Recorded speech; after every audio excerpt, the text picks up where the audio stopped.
कैसे हैं आप लोग। मेरा जो टॉपिक है वो है मानचित्र। इससे पहले मैंने पिछले वीडियो में आपको मानचित्र के बारे में बताया है कि मानचित्र किसे कहते हैं और मानचित्र के प्रकार कितने हैं। इतना आपको मैंने बता दिया था कि मानचित्र किसे कहते हैं और मानचित्र के कितने प्रकार हैं। आज का मेरा जो अगला टॉपिक है वो है मानचित्र के घटक, components of maps. Components of maps. तो चलिए कंपोनेंट्स ऑफ मैप के बारे में डिस्कस करते हैं। मानचित्र के प्रमुख घटक। मानचित्र के प्रमुख घटक कितने हैं? 3 हैं। पहला है दूरी, जिसे हम इंग्लिश में डिस्टेंस कहते हैं। दूसरा है दिशा, जिसे हम इंग्लिश में डायरेक्शन कहते हैं। और तीसरा है प्रतीक, जिसे हम इंग्लिश में सिंबल्स कहते हैं। तो इन तीनों के बारे में आज हम डिस्कस करेंगे।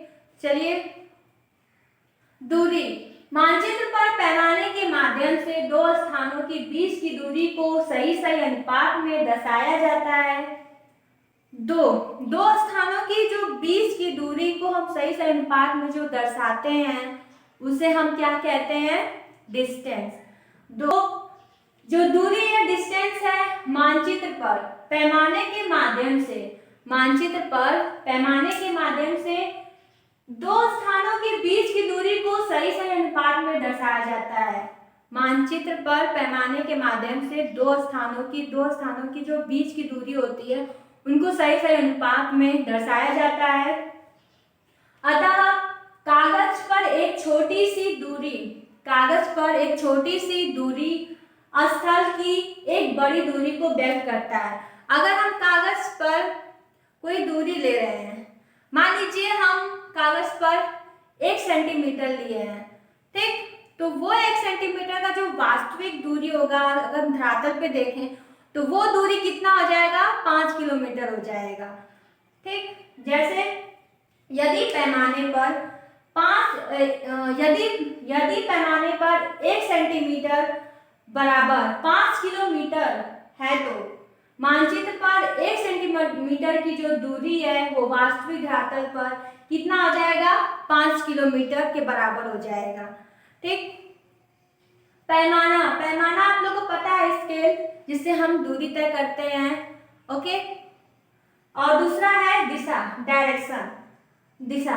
जैसा कि आप लोग को पता है कि पहले के जो लोग थे वो अपनी जो दूरी, जो लंबी जो दूरी कैसे तय करते थे, पैदल चल के या किसी बैलगाड़ी का सहारा लेते थे या ऊंट का सवारी करते थे। ऐसे उन लोग अपने दूरी को तय करते थे। और जो समुद्र में जो नाविक होते थे वो अपनी दूरी वो नाव में बैठकर समुद्र को पार करते थे। ठीक, तो ऐसे वो दूरी तय करते थे। कभी कभी क्या होता था कि लंबे और चौड़े जो रेगिस्तानों में या घने जंगलों में वो लोग अपनी जो दिशा होती थी वो भटक जाते थे। सूर्य के सारे वो अपने दिशा को तय करते थे कि सूर्य अगर पूरब की ओर पूरब में है तो उसके जो जहाँ पे वो सूर्यास्त होगा वहाँ पे वो पश्चिम दिशा होगा। तो ऐसे वो अपनी दिशा का निर्धारण करते थे। ठीक, तो दिशा, डायरेक्शन, जैसे हम अगर चाहे तो दिशा को हम ज्ञात कर सकते हैं। कैसे?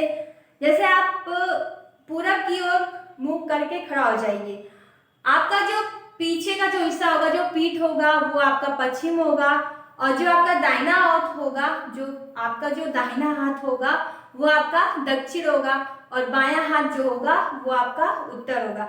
ऐसे आप अपने दिशा का ज्ञात कर सकते हैं।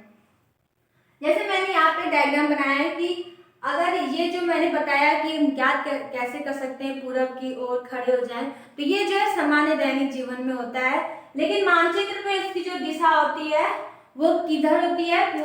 पूरब इस साइड होता है, पश्चिम इधर होता है, उत्तर ऊपर और दक्षिण नीचे होता है। ठीक। और इनके अलावा और अन्य जो दिशाएं हैं वो है उत्तर पूर्व, जिसे हम उत्तर पूर्व कहते हैं, और दक्षिण पूर्व, दक्षिण पश्चिम, उत्तर पश्चिम। ठीक। तो ये इन दिशाओं को जो उत्तर और उत्तर, दक्षिण, पूर्व, पश्चिम, ये जो दिशाएं हैं इन्हें हम प्रधान दिक् बिंदु कहते हैं। क्या कहते हैं? कार्डिनल पॉइंट्स कहते हैं।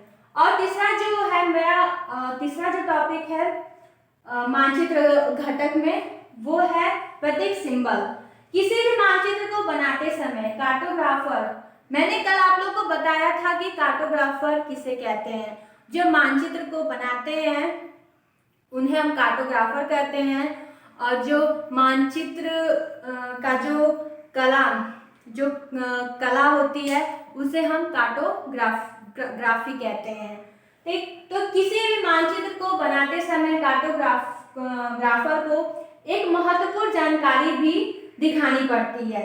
जो कार्टोग्राफर होते हैं वो जब मानचित्र बनाते हैं तो उनको उसमें महत्वपूर्ण जानकारियां भी दिखानी पड़ती है, जैसे कि प्रमुख भवन हो गए, सड़क हो गए, रेल की पटरियां होगी, अस्पताल हो गए, इन सभी को भी उसमें दिखाना पड़ता है।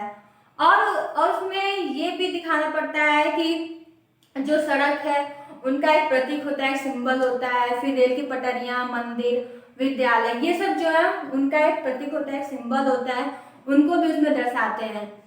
और जो जल है, जैसे कहीं नदी है तो नदी को हम कैसे दर्शाएं, तो वो नदी को नीले रंग में दर्शाते थे, और जो पठार है वो पीला, और जो मैदानी क्षेत्र है उसे वो हरे रंग से, और जो पर्वत है उसे भूरा रंग से, वो ऐसे करके उनका निर्धारण कर उनको व्यक्त करते थे।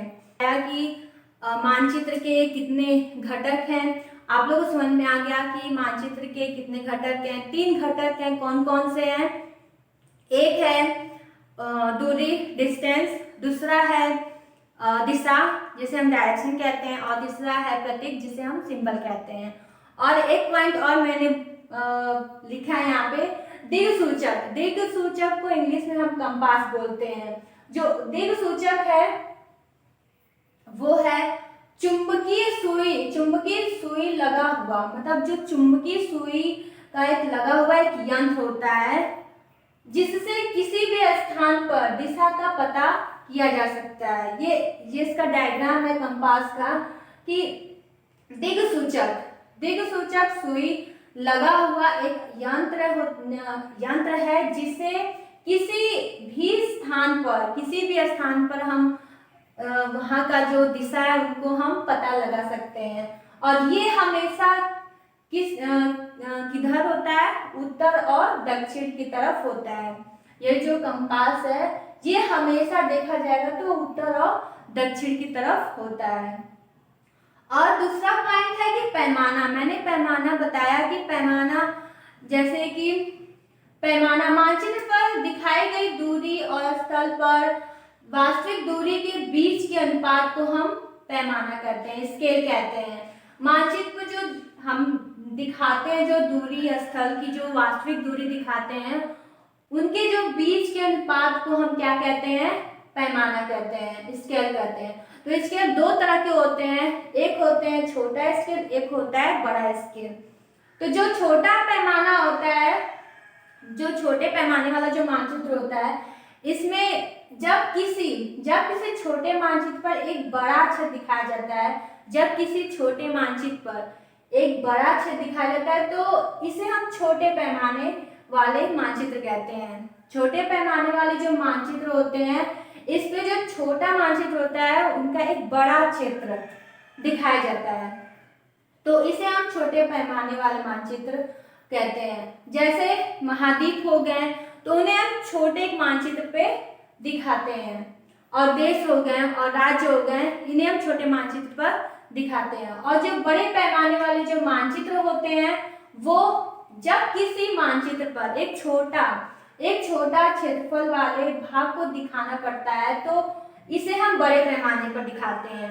अगर हम जब किसी मानचित्र पर कोई नक्शे में जब हम छोटे क्षेत्रफल का अगर हम उसका भाग दिखाते हैं तो वो बड़े पैमाना में करके दिखाते हैं। जैसे कि गांव कि दोस्तों आप लोग को बताया है कि प्रतीक सिंबल, तो यहाँ पे मैंने सिंबल कुछ सिंबल बनाए हैं कि आपको ऐसे जानने में आसानी पड़ेगा कि नदी और रेल पटरियों के सिंबल कैसे होते हैं। जो सिंबल्स है जैसे रेलवे लाइन, जो रेलवे लाइन की जो सिंबल्स है यहाँ पे मैंने उसका डायग्राम बनाया है।